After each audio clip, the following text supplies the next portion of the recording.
नमस्कार, बुधावली किचनमध्ये तुमचं सर्वांचं स्वागत। आज आपण बनवूया झटपट होणारी रवा इडली। त्यासाठी मी साहित्य तुम्हाला सांगते। एक मेजरमेंट कप घेतलेला आहे। मी रवा इडलीचं प्रीमिक्स घेतलेलं आहे। आपण याच्यामध्ये 1 कप भरून असं रवा घ्यायचा।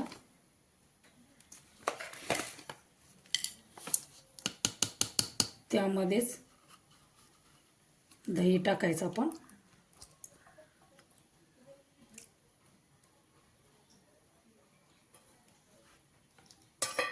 आणि हे चांगलं आपण मिक्स करून घेऊया।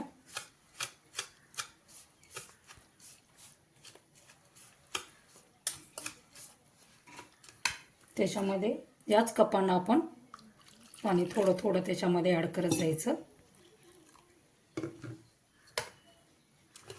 आणि याचं बॅटर एकदम व्यवस्थित आपण फेटून घ्यायचं आहे।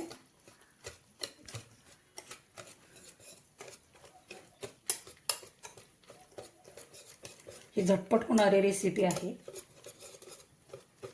याच्या आधी पण मी तांदळाचा एक व्हिडिओ टाकलेला आहे, तांदळाची इडली, तो पण तुम्ही नक्की बघा। अशा प्रकारे आपण एकसारखं चांगलं ढवळून घ्यायचं। जास्त पातळ किंवा जास्त घट्ट पण नाही करायचा। दही पूर्ण याला एकत्र एकसारखं झालं पाहिजे, याप्रमाणे याचं ढवळून घ्यायचं हे चांगलं।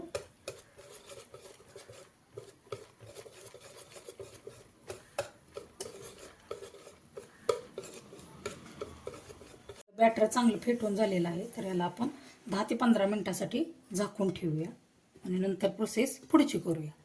मी स्टीमरमध्ये पाणी गरम करायला ठेवलेलं आहे। त्याचप्रमाणे आपण इडली पात्र आहेत त्याला थोडं थोडं तेल लावून घ्यायचं आहे चांगलं, जेणेकरून आपली इडली चिकटली नाही पाहिजे। आपलं बॅटर तयार होते तोपर्यंत आपण हे आधी करून पूर्ण नियोजन करून घ्यायचं याचं।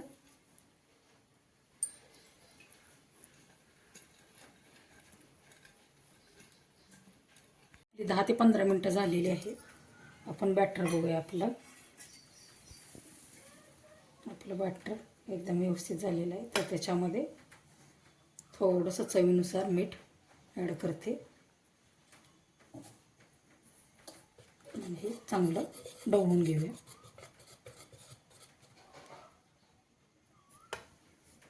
त्याच्यामध्ये मी इनो टाकते आणि त्याच्यावर थोडंसं आपण पाणी सोडायचं आणि एकाच साईडनं चांगलं फेटून घ्यायचं, जेणेकरून सगळं बॅटर आपलं इनोमध्ये चांगलं तयार होईल। याप्रमाणे त्याला जास्त पण नाही हलवायचं।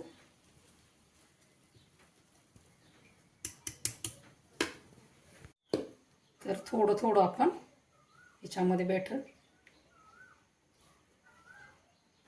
इडली पात्रामध्ये चांगलं भरून घ्यायचं।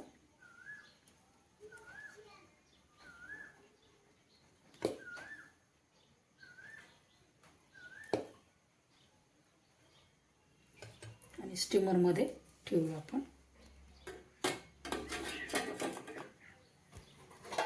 त्याचप्रमाणे मी दुसरं पण मी इडली पात्र भरून घेतलेलं आहे, ते सुद्धा आपण स्टीमरमध्ये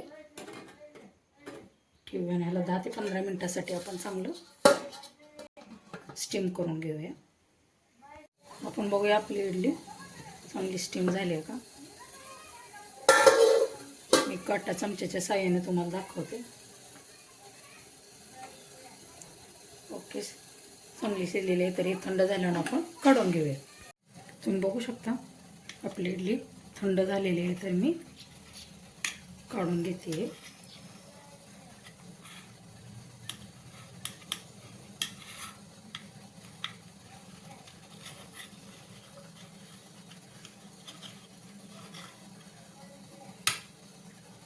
तुम्ही बघू शकता किती मऊ अशी सॉफ्ट अशी आपली इडली झालेली आहे।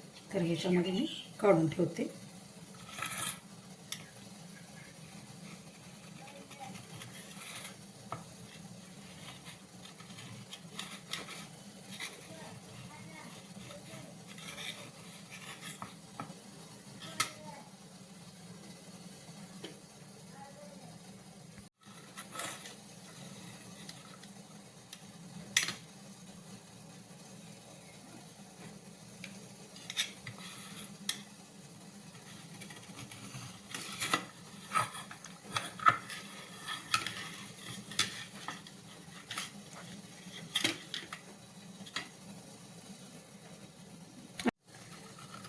आता आपण ही इडली थंड झालेलं आहे पात्र, हे सुद्धा काढून घेऊया. तुम्ही बघू शकता किती एकदम छान अशी आपली इडली झालेली आहे. तर मी सर्व इडल्या काढून घेते.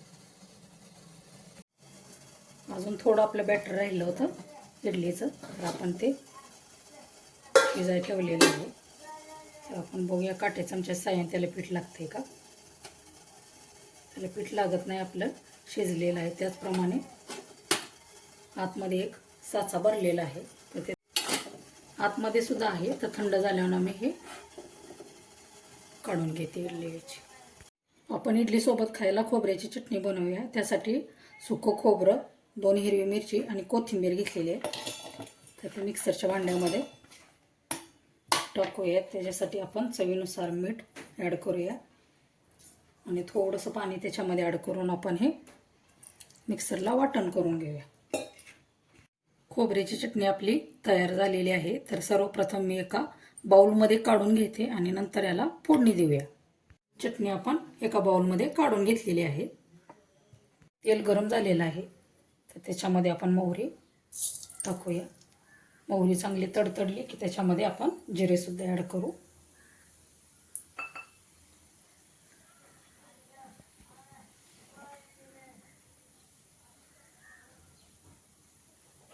मोहरी चांगली असते तडतडले तर त्याच्यामध्ये जिरे ॲड करूया.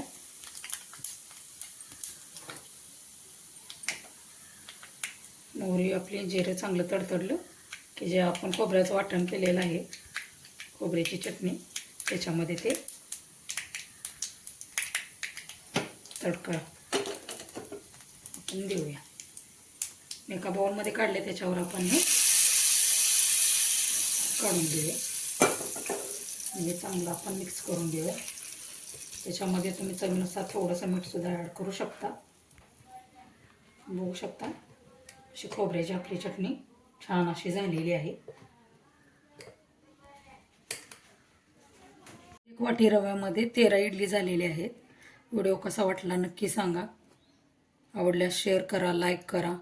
व्हिडिओ बघितल्याबद्दल सर्वांना धन्यवाद.